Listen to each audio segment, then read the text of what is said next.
3 years. Yamaha hyped the game-changing adventure motorcycle for 3 years.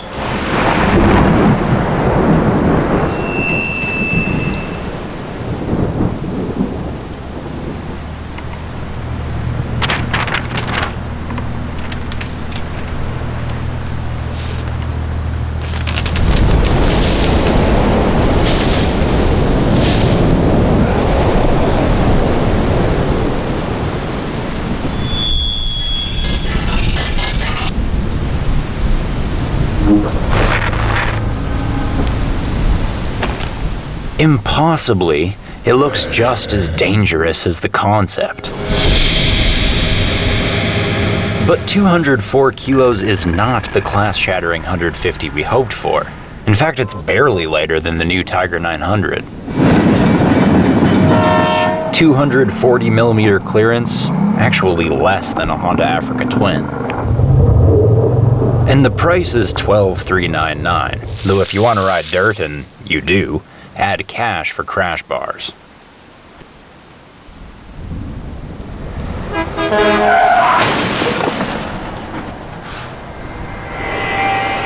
That'll put you within $1,000 of KTM 790. With its already crash-capable fuel pods.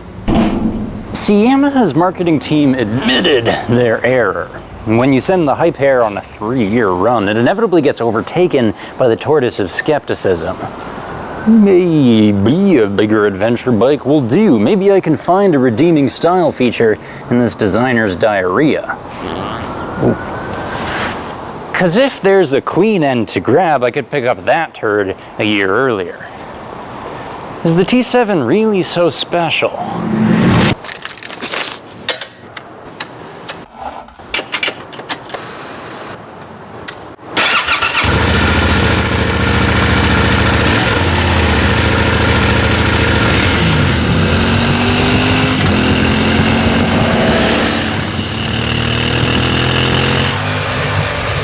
We've already seen on the MT-07 and XSR 700 Yamaha's 689cc cross-plane twin.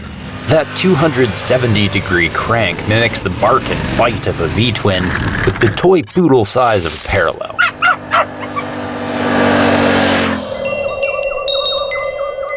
I won't be coy. This is my favorite motor you can buy today. 72 horses, not too fast, but fun. It's like Goldilocks doing a striptease. Also happens to be the most reliable engine on the market, according to objective German statistics reinforced with a rigorous third-party inspection, which is about as sexy as it gets in Germany.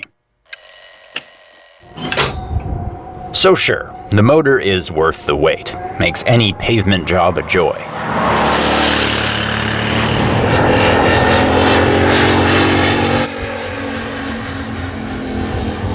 But what's really special here is the countershaft. Do you notice anything unusual?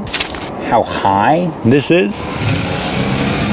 See, adventure bikes have an inherent problem. They need long suspension like a dirt bike, but they're heavy like tourers.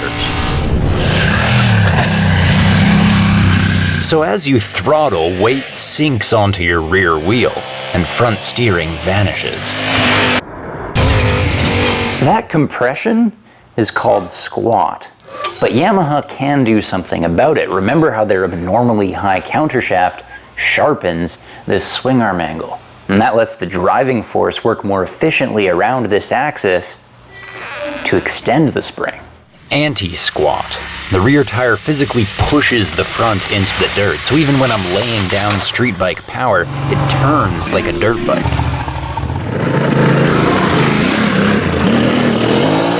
Yamaha was smarter yet. When adapting their CP2 engine, the T7 naturally required lower gearing for trails. So instead of swapping the transmission, they built an enormous rear sprocket, widening this angle between the chain tension and the swing arm, producing even more anti-squat. It's exceptionally even-footed at speed. To say the T7 rides more level than adventure bikes is an injustice. Let me say that I once rode a Dakar race bike, and it reminds me of that.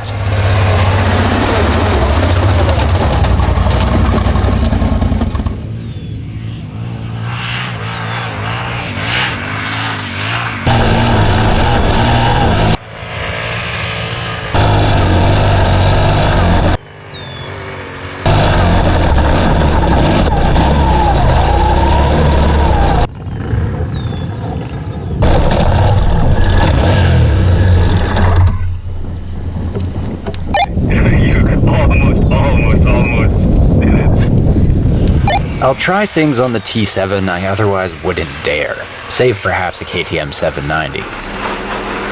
7/10 scale is such a door opener that the larger dirt-biased bikes now seem useless. Such extreme performance is bound to have side effects. For one, the wider swing creates wider variance in chain tension. Slacking around town, the drivetrain whiplash is severe. Also, I suspect Yamaha took their strong anti-squat force as an excuse to use weak springs. Not a terrible idea, as the ride is plusher than most so long as your tires never leave the ground. But when they do,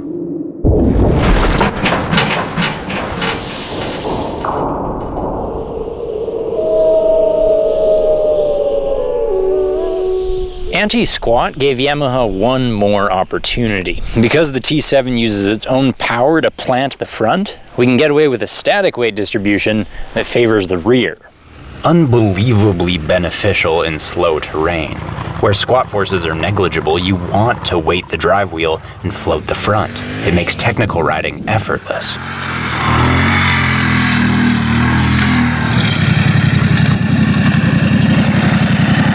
That's why Yamaha spent most of their 3 years on the frame. And they needed it just so. They needed a stressed engine, allowing for lighter, non-structural forward rails. They needed to make the most of their chance to use a 48-52 bias, even on a full tank. The perfect distribution for technical adventure riding.